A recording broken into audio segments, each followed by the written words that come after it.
Thanks so much for coming in for a video today. I really appreciate you being here. I'm going to do a Q&A video today. These questions are mostly about my business, which is reselling, thrifting. I am a full-time teacher, but I'm an eBay power seller. I have been for over 12 years, so I know a little bit about the business, and I really want to share my knowledge with you.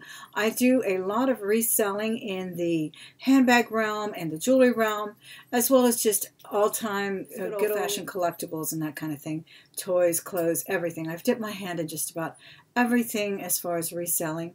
I've had failures, I've had successes, and that's why I like sharing my knowledge with you.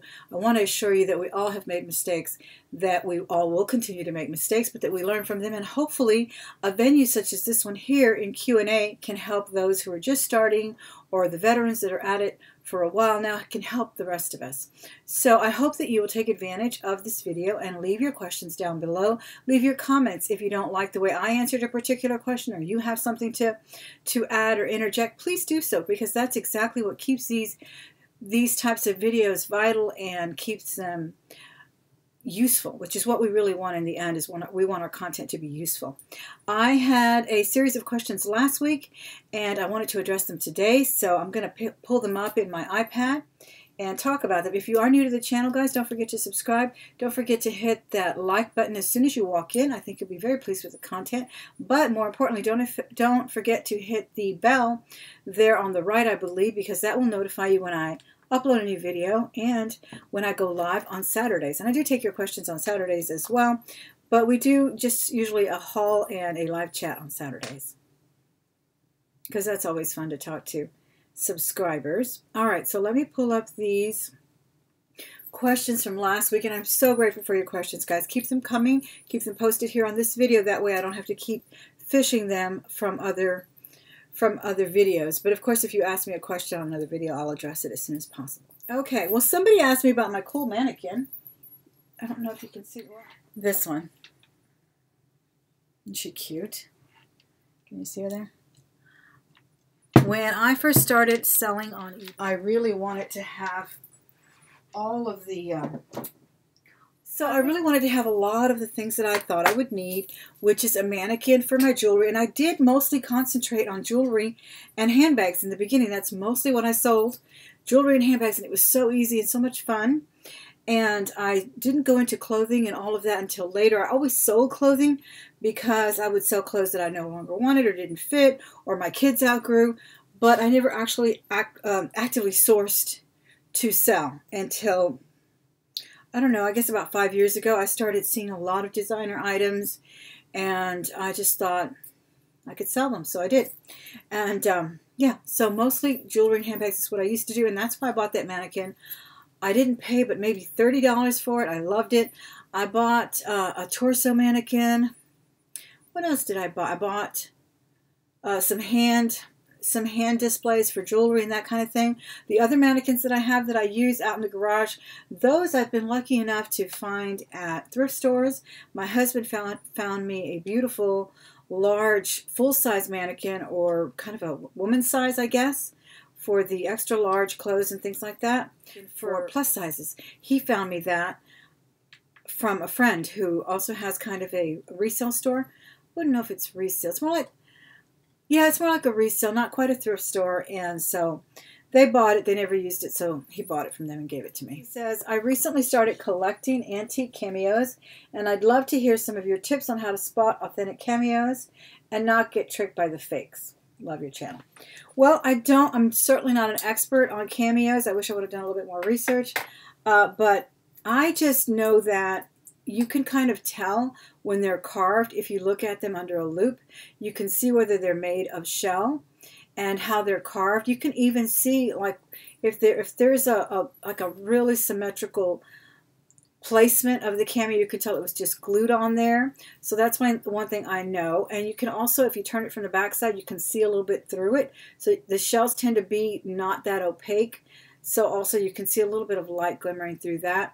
But I will tell you this, that don't expect all cameos to be set in fine metal, in precious metal, because they often are not. As a matter of fact, when I got a jewelry haul the other day, one of my subscribers reminded us all that a lot of the vintage cameos were made in sterling, were set in sterling, set in gold filled, and things of that nature because of the scarcity of the precious metals during the World War II era and all of that.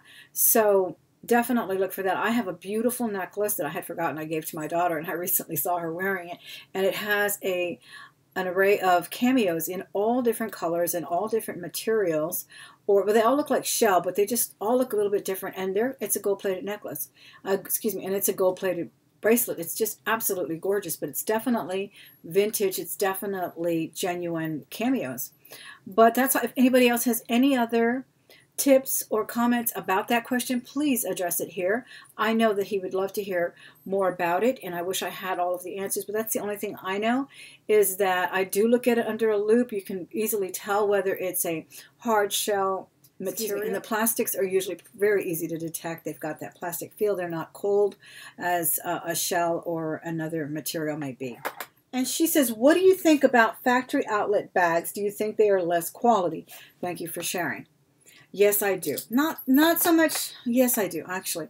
Because I read an article written by, I think it was written by someone who works for Coach or works for Dooney or one of them.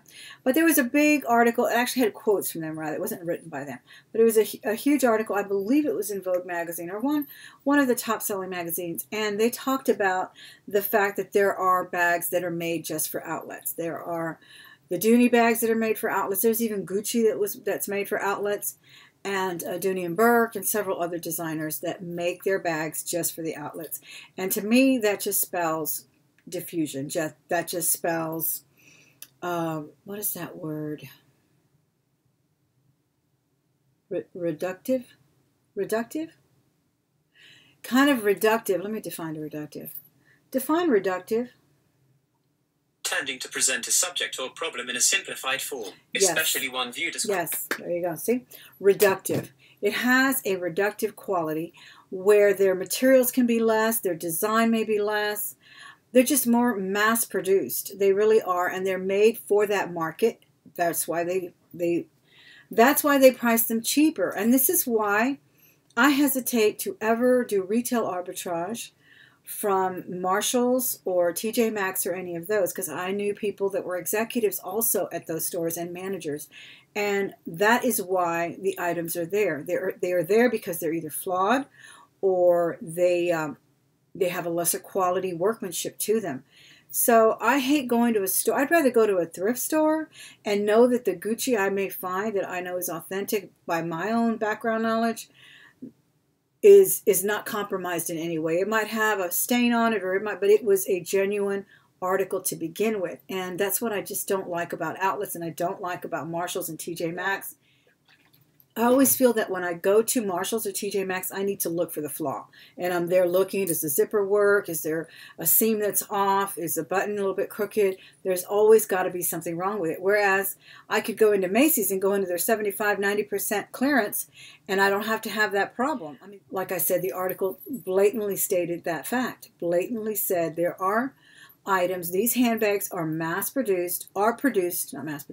These items are specifically produced, constructed for the outlet market. Therefore, they are lesser quality than the ones you're going to find in the department stores.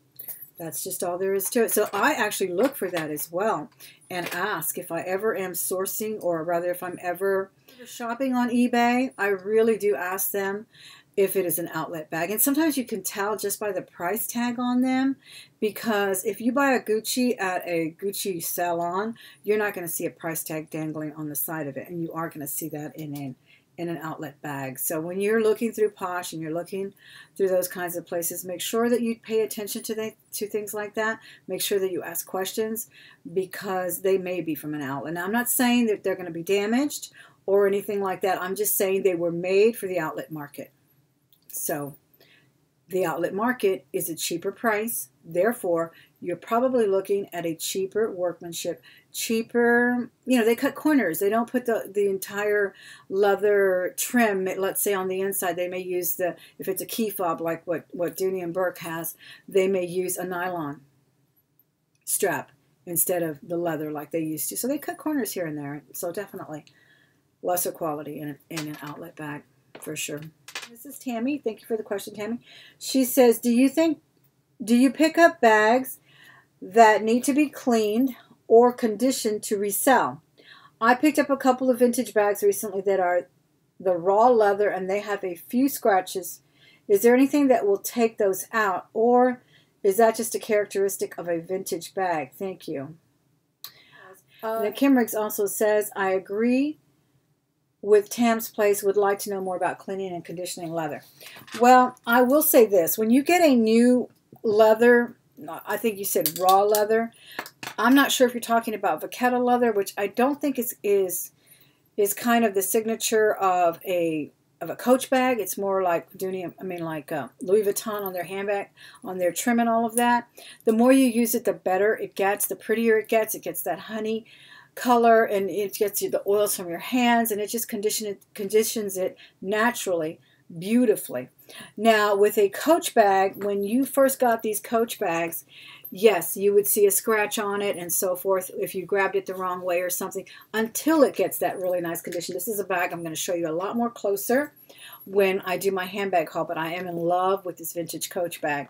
And so I wouldn't worry about it too much. I would just take maybe a soft cloth. I probably wouldn't even use this one, but this one has been washed a few times, but I'd be careful with white cloth or whatnot.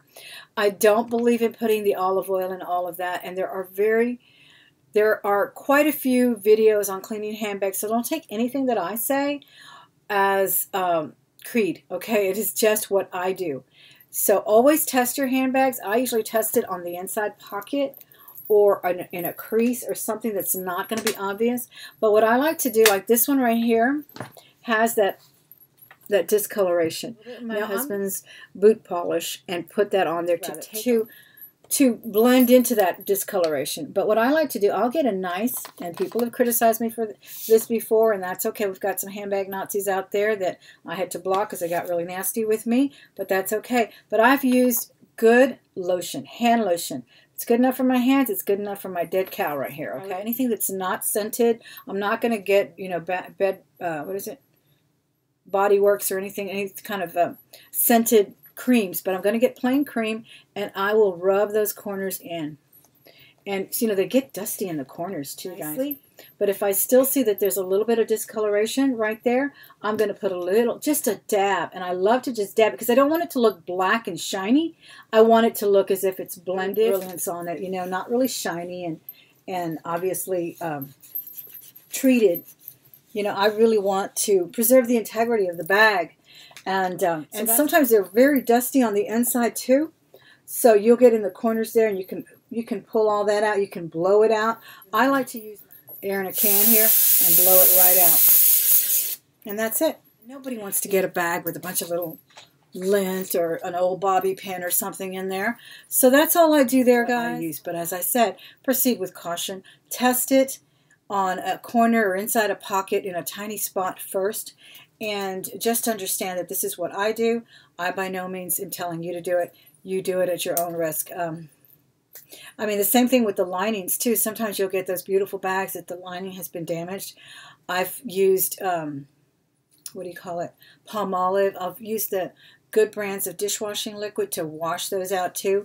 But usually if a bag is that damaged, if it has a lipstick stain and cosmetics and so forth, I don't bother with it. I really don't. It's not worth my time. If I'm only going to sell the bag for $50 or $60, by the end of the fees and everything, I'm going to make $40, and then I've spent all that time cleaning it. No, I'm not going to do that.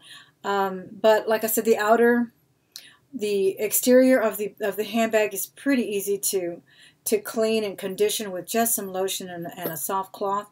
So that's what I do. If it is stained on the inside, I don't get it. Especially these vintage Coaches are usually not lined, and you can't hardly get those ink stains out of that kind of leather. Now I will give you a tip about ink stains. I will give you a tip about ink stains, which one of my subscribers gave me, and that's hairspray.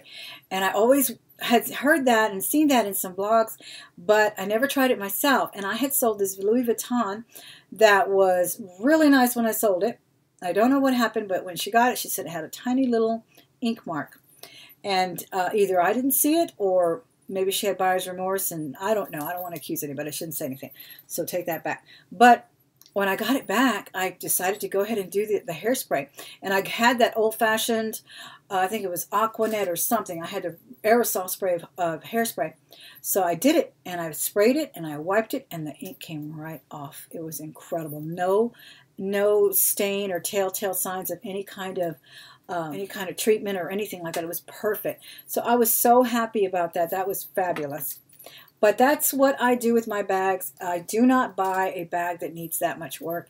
My time is way too valuable to spend cleaning bags and shoes. That's another thing. I do not bring, unless they're, if they were Louis Vuittons or something that's going to get me $200, or a nice pair of Lou Casey's or something, then I may spend some time polishing them.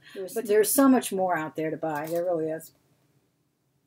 All right. So I think that is it. Thank you so much for coming in for this Q&A. Again, I want to thank you for being here. I want to ask you to give me a thumbs up on this video. Don't forget to hit that bell after you subscribe. Don't forget to come back and watch another video. I have some jewelry hauls for you. I have a ride along, and if you want me to continue with the other sales videos that I was doing, my eBay sales, Poshmark sales, please let me know in the comment section. I really appreciate it. Please leave me some more questions right here in the comment section. Leave me some comments about anything you may have heard me say. If you have any if you have anything to interject, if you have any other tips on cleaning handbags, restoring handbags, we would all like to know what you do. Like I said, just do what works for me. I'm not saying for you to do it. Don't do something that's going to risk an expensive handbag. Do just what you think will work, and like I said, always test it first. But that is the end of my Q&A. Please leave me some more questions down below in the comment section. I'd love to address them in the next video. I will bring you some more videos very soon, and I think we're going to do a handbag change very soon. So come back for the handbag of the month, or come back for a handbag, what's in my bag. So come back for a what's in my bag video as well, and I'll talk to you really soon. Thank you so much. Bye-bye.